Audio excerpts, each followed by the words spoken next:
As somebody who's been rooting for the Lakers the entire season, and then of course in the playoffs, you better believe this video is not easy to make. But guess what? I'm a fan of the game, and what I'm about to say in this video has to be said.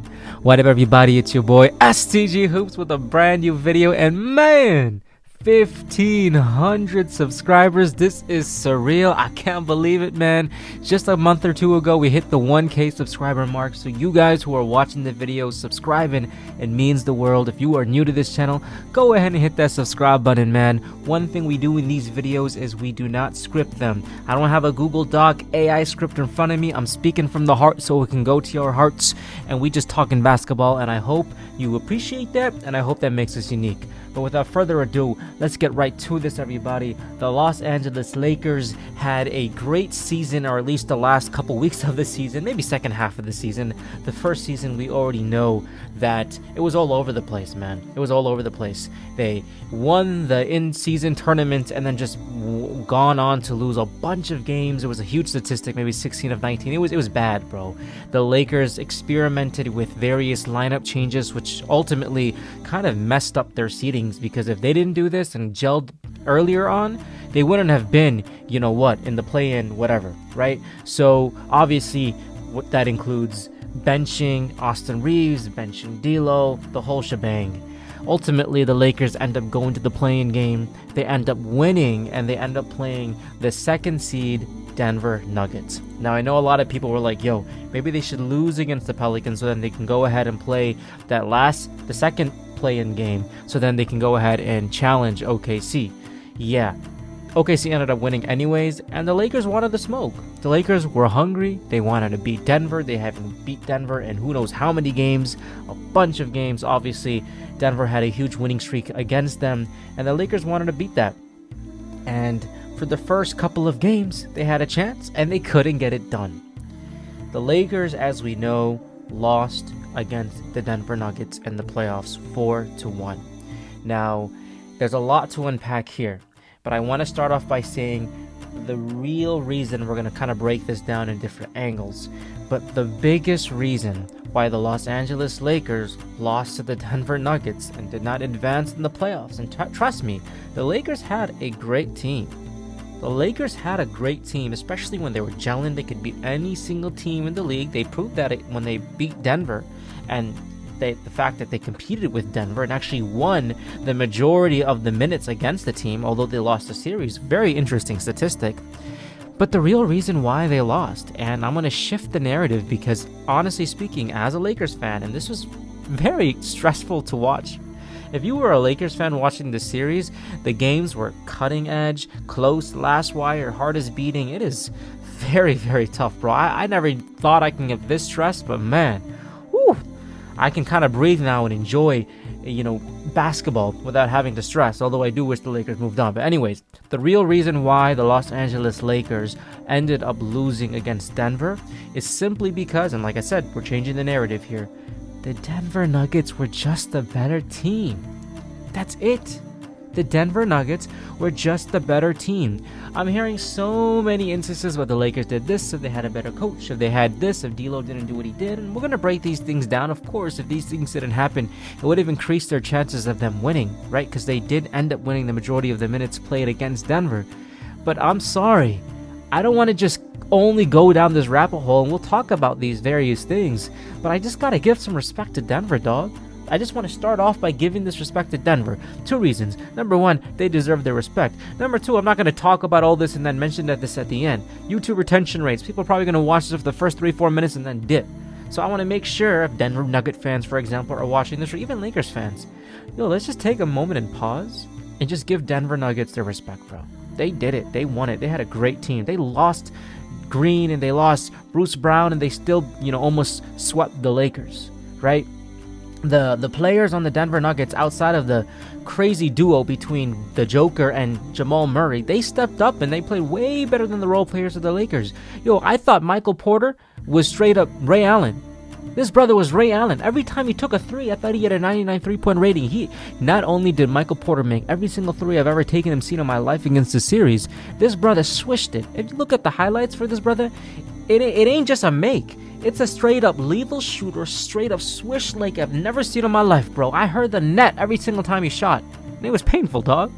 Right? Aaron Gordon literally looking like Sean Kemp. Every single backdoor cut this brother made, the tip-ins, the offensive rebounds, even made a couple threes here and there. Pope had some huge threes, bro. That's why, and you know, even off the bench, bro. Their point guard off the bench, of course, Reggie Jackson and the other brother, man, gotta give them respect, bro. They did their job. They did their job, and of course, Jamal Murray straight up becomes Michael Jordan against the Lakers. That's just what it is. And the Joker's not human, bro. This guy's Shaquille O'Neal and Hakeem Olajuwon combined. He got the strength of Shaq, and he has the footwork of Hakeem. And this brother be splashing threes. Crazy, bro. Absolutely crazy. I can't wait for this next series, man.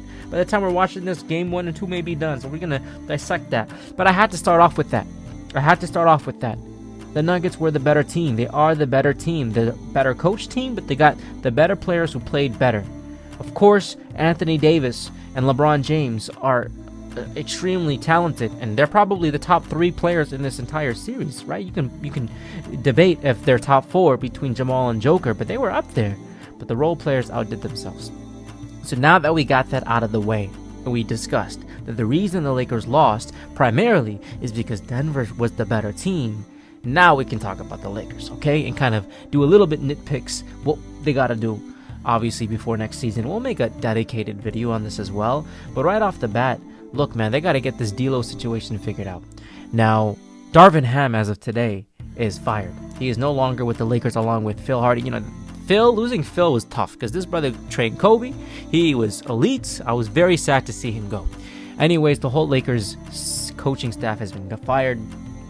That could be its own video, but Darvin Ham is gone. That era is done. JJ Redick is a contender. Ty Lue is a contender if he doesn't go with the Clippers again. Kenny Atkinson is a contender. I'm seeing a Frank Vogel out there. I'm seeing, Mike Budenholzer, former Bucks coach.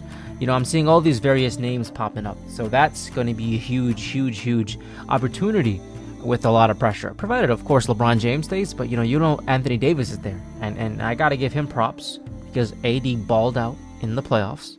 He balled out in the regular season. Every time he got hurt, you thought he's done for the season like he would years prior. And this brother just got back up and played through it. So he earned my respect. And if you're a Lakers fan, I hope you're optimistic because AD showed that he can be one of the best players on the court at any given moment. Okay? But man, the supporting cast just really didn't get it done. I can't criticize LeBron, dude. I can't. This guy's 39 years old and showed up every single game. I get it. There was a game, he missed the 3. What was it? The game prior to their win, he missed that open 3 that he could have potentially gotten the game winner when they were up 20, and then they lost it, and then Jamal Murray ends up getting the game winner, right? It would have changed the dynamics of the series, but I can't hate on him for missing because he's 39, dog.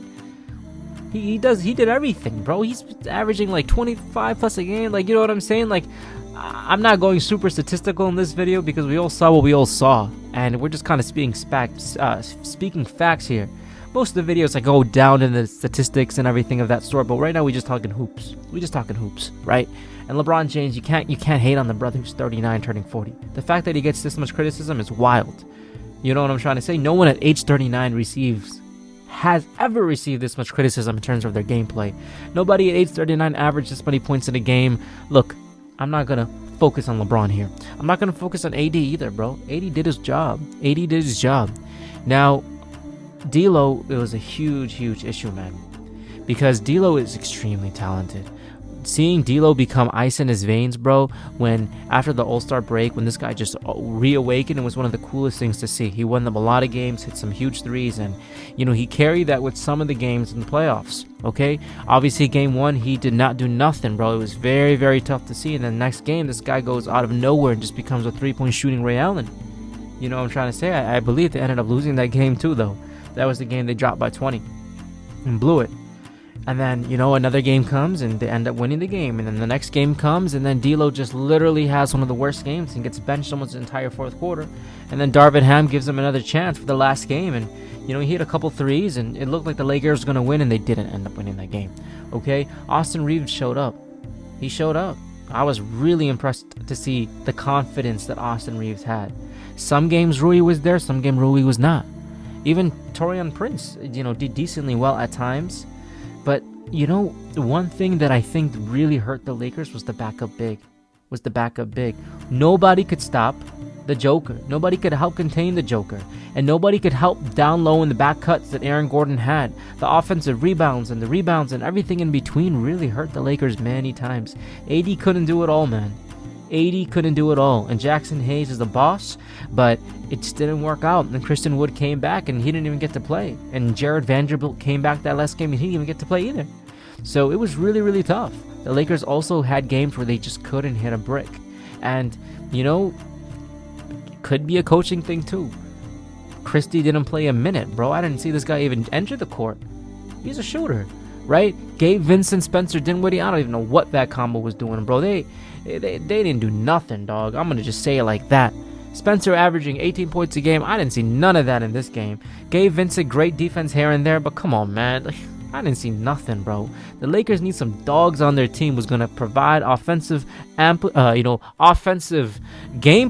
but also get there on the defensive end, man. They just need some dogs on their team, bro.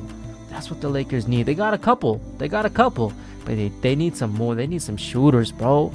They need some shooters, man. Rui's a good brother, but this guy ain't a shooter. You know what I'm trying to say? He ain't a straight up, shifter shooter, bro. That's what the Lakers need. They need somebody LeBron can just pass to. He's always had that. He's always had a Mike Miller, a Ray Allen, a Kyle Korver. He's always had a J.R. Smith. He had somebody who just pass the ball, because he always does, who just splash that shot. Austin Reeves been doing a lot of that. D'Lo from time to time. But that's what LeBron needs. But that's a whole question within its own. Is LeBron even going to stay with this team? I don't even know. He may opt out of his contract, go somewhere else, want to play with the Sun. Who knows? But obviously, there's a lot of issues that you can nitpick regarding the Lakers.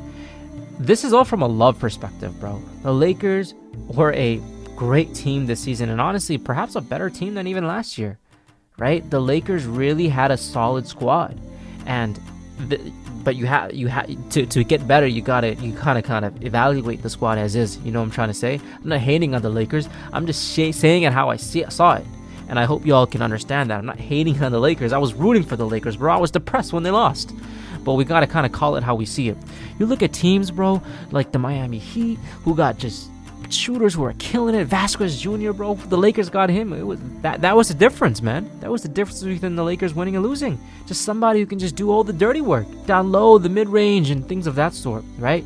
So, very frustrating, but the Lakers definitely needed shooting. They need a strong big man who can help. I know Christian Wood made a tweet. He wants to come back.